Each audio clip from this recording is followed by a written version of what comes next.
حالانکہ یہ عبادت، یہ نماز ایک عظیم الشان عبادت ہے، اس کے بغیر جتنے بھی خیر کے لائن سے کام ہیں اور بھلائیاں ہیں وہ سب ادھوری ہے اور بیکار ہے۔ اگر ہماری زندگی میں نماز نہ ہو تو سب کچھ بیکار ہے۔ نحمده ونستعینه ونستغفره ونؤمن به ونتوکل علیہ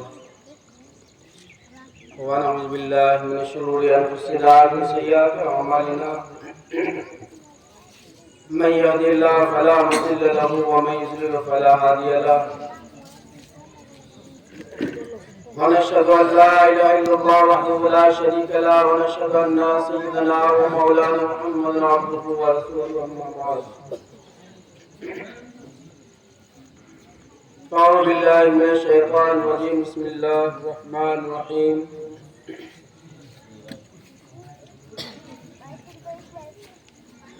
إن الصلاة تنهى عن الفحشاء والمنكر صدق الله العظيم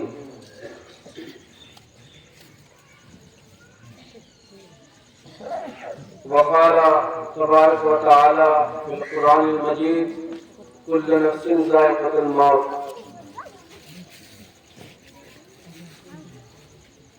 وقال النبي صلى الله تعالى عليه وسلم الموت جسر يوصل الحبيب إلى الحبيب أو كما قال صلى الله عليه وسلم۔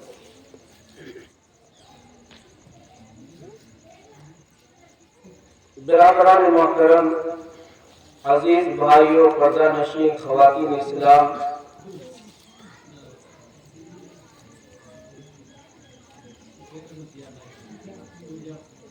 اللہ تبارک و تعالیٰ کا بہت احسان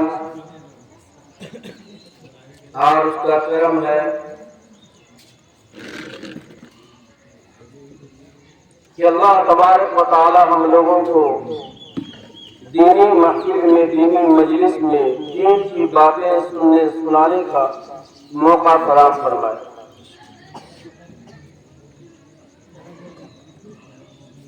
میرے بھائیوں اور دوستوں،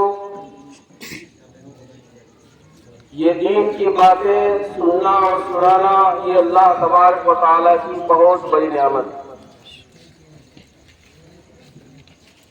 صرف دنیاوی نعمتوں کو نعمت ہم لوگ سمجھتے ہیں، حالانکہ دین کی باتیں سننا اور سنانا یہ بھی اللہ تبارک و تعالیٰ کی بہت بڑی نعمت ہے۔ ورنہ اس دور میں ہر انسان کسی نہ کسی مصروفیت، کسی نہ کسی مشغولیت کا شکار ہے۔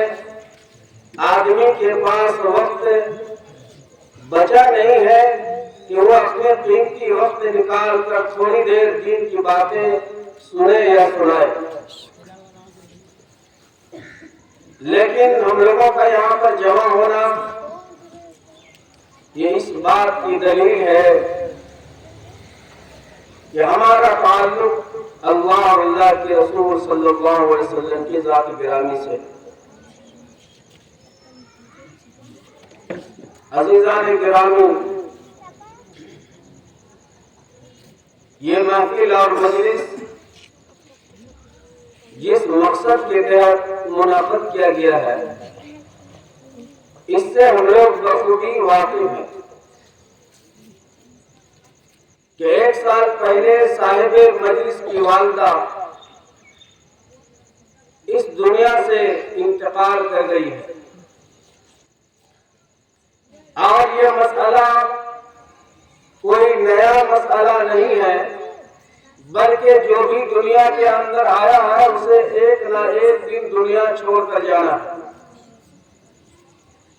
مگر بزرگوار بھائیوں، افسوس کی بات تو یہی ہے کہ ہم لوگوں نے دنیا ہی کو سب کچھ سمجھ بیٹھے ہیں، جس کی وجہ سے جو ہے نہ دین کی فکر ہے، نہ آخرت کا ذکر ہے، نہ آخرت کی فکر ہے۔ دنیا کی محبت ہمارے رگ و پے میں اس طرح پیوست کر گیا ہے کہ جیسے کہ اس دنیا سے ہمیں جانا ہی نہیں ہے۔ آج اتنی بڑی آبادی میں 25% لوگ ہیں جو اللہ کے گھر کی طرف رجوع ہوتے ہیں، اللہ کے گھر میں آ کر حاضری دے کر سر تسلیم خم کر کے اللہ کی وحدانیت اور ربوبیت کا اقرار کرتے ہیں۔ حالانکہ یہ عبادت، یہ نماز ایک عظیم الشان عبادت ہے، اس کے بغیر جتنے بھی خیر کے لائن سے کام ہیں اور بھلائیاں ہیں وہ سب ادھوری ہے اور بیکار ہے۔ اگر ہماری زندگی میں نماز نہ ہو تو سب کچھ بیکار ہے۔ مگر بزرگوں اور بھائیوں، افسوس کی بات ہے کہ ہمارے نوجوان جو ہے دنیا کی محبت میں اس طرح پریشان ہے اور وہ اس طرح انتظار کی زندگی گزار رہے ہیں کہ چلو ابھی ہمارے پاس بہت سارا ٹائم اور وقت بچا ہوا ہے۔ حالانکہ بزرگ اور دوستوں، موت کا کوئی ٹائم اور وقت نہیں ہوا کرتا۔ کس کی موت کس وقت آئے گی ہم میں سے کوئی نہیں جانتا۔ بزرگ اور دوستوں، آپ لوگ سوچتے ہوں گے کہ ہر جگہ سننے میں آتا ہے، کہیں بھی جاتے ہیں، کہیں بھی مجلسوں اور محفلوں میں، تو نماز پر اتنی زور کیوں دیا جاتا ہے؟ یہ جماعت والے بھی جو ہے تشکیل کرتے ہیں، گشت کرتے ہیں، آپ کے دروازے میں جاتے ہیں تو نماز کی دعوت دیتے ہیں۔ جیسے جلوس میں اگر سیرت النبی کی بات ہوتی ہے تو بات چلتے چلتے نماز پر بات آ جاتی ہے۔ مساجد میں کسی بھی موضوع پر بحث کی جائے لیکن اس میں نماز کی بات آ جاتی ہے۔ آخر نماز میں اتنے زور کیوں دیا جاتا ہے؟ تو میرے محترم بزرگ اور دوستو، نماز ایک ایسا نسخہ ہے کہ اگر کوئی انسان نماز کو اپنی زندگی کے اندر داخل کر لے گا وہ تمام برائیوں سے اس کی حفاظت ہو جائے گی۔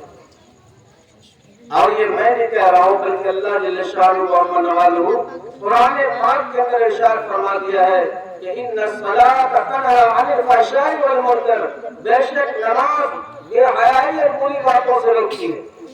تو جب ہم نماز پڑھیں گے، نمازوں کا اہتمام کریں گے تو دوسری برائیوں سے بچنا، حرام خوری سے بچنا، ناجائز کاموں سے بچنا، گناہ کے کاموں سے بچنا ہمارے لیے سہل اور آسان ہو جائے گا۔ آج نماز کو ہم لوگ معمولی چیز سمجھ لیتے ہیں، یہی وجہ ہے کہ جمعہ پر ہماری عبادت ختم ہو جاتی ہے۔ جمعہ پڑھ لیا، چھٹی ہو گئی۔ حالانکہ علماء کرام موجود ہیں، ان سے پوچھئے گا کہ میدان حشر میں سب سے پہلے نماز کے بارے میں سوال کیا جائے۔ روز محشر کے جان گداز قوت اولی پرشش نماز قوت، میدان حشر میں سب سے پہلے نماز کے بارے میں سوال کیا جائے گا، پوچھا جائے گا۔ آج انسان اپنے اپنے طور سے پریشان حال ہے، تکلیف کا شکار ہے، مال و دولت کے انبار ہونے کے باوجود بھی سکون والی زندگی میسر نہیں ہے۔ آخر وجہ کیا ہے؟ وجہ یہی ہے کہ اللہ کے رسول صلی اللہ علیہ وسلم سے ارشاد گرامی ہے کہ جو بندہ مومن نماز نہیں پڑھتا ہے، نماز کا اہتمام نہیں کرتا ہے، اپنے زندگی کے اندر نماز جیسی محترم شان عبادت کو جگہ نہیں دیتا ہے، تو اللہ تبارک و تعالیٰ ایسے بندوں پر 12 مصیبتیں مسلط فرما دیتے ہیں۔ 12 مصیبتیں، 3 مصیبتیں جو ہے اس بندے کے، اس بے نمازی کے زندگی ہی میں اللہ تبارک و تعالیٰ ڈال دیتے ہیں۔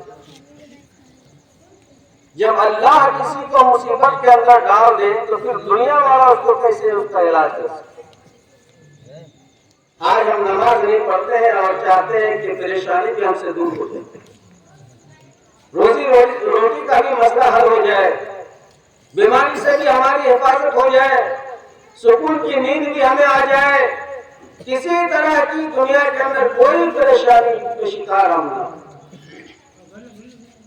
تو اللہ کے رسول نے ارشاد فرمایا کہ جو شخص، جو بندہ مومن نماز کا اہتمام نہیں کرتا ہے تو 12 مصیبتیں اللہ تبارک و تعالی اس بندہ مومن پر مسلط فرما دیتا ہے۔ 3 مصیبتیں اس بندے کی زندگی کے اندر ہی ڈال دیتا ہے۔ پہلی مصیبت جو سب سے اہم ہے اور محترم شان ہے، جس کے لیے ہم اور آپ صبح سے شام تک مارا پھرتے ہیں، مشین کی طرح سے راتوں کو جاگ کر جو ہے پیسے کماتے ہیں، نوکریاں کرتے ہیں، جاب کرتے ہیں، کاروبار کرتے ہیں، دکان چلاتے ہیں، وہ پہلی مصیبت کیا ہے کہ رزق کی تنگی اللہ تبارک و تعالیٰ اس بندے کے سے رزق کو جو ہے ہٹا لیتے ہیں، رزق میں تنگی پیدا فرما دیتے ہیں۔ اب ہم چاہے جتنا بھی کما لے، جتنے ہی بڑے مال و دولت کے مالک بن جائے، اگر اللہ کسی کو تنگ کر دے تو اس میں وسعت کون پیدا کر سکتا ہے؟ اور یہ فکر معاش جو ہے ہماری زندگی کا سب سے اہم اور بڑا مسئلہ ہے۔ اور اللہ تبارک و تعالیٰ نے فرمایا کہ اگر تم مجھ سے ڈرو گے تو ہم رزق روزی ایسی جگہ سے عطا کریں گے جس کا تم گمان بھی نہیں کر سکتے۔ وَمَن يَتَّقِ اللَّهَ يَجْعَل لَّهُ مَخْرَجًا وَيَرْزُقْهُ مِنْ حَيْثُ لَا يَحْتَسِبُ۔ تو جو شخص، جو نوجوان، جو آدمی، جو بندہ مومن نماز کا اہتمام نہیں کرتا ہے، اللہ تبارک و تعالیٰ 12 مصیبتیں اس پر نافذ فرما دیتے ہیں، جن میں سے پہلی مصیبت یہ ہے کہ رزق کی تنگی، رزق میں جو ہے تنگی پیدا فرما دیتے ہیں۔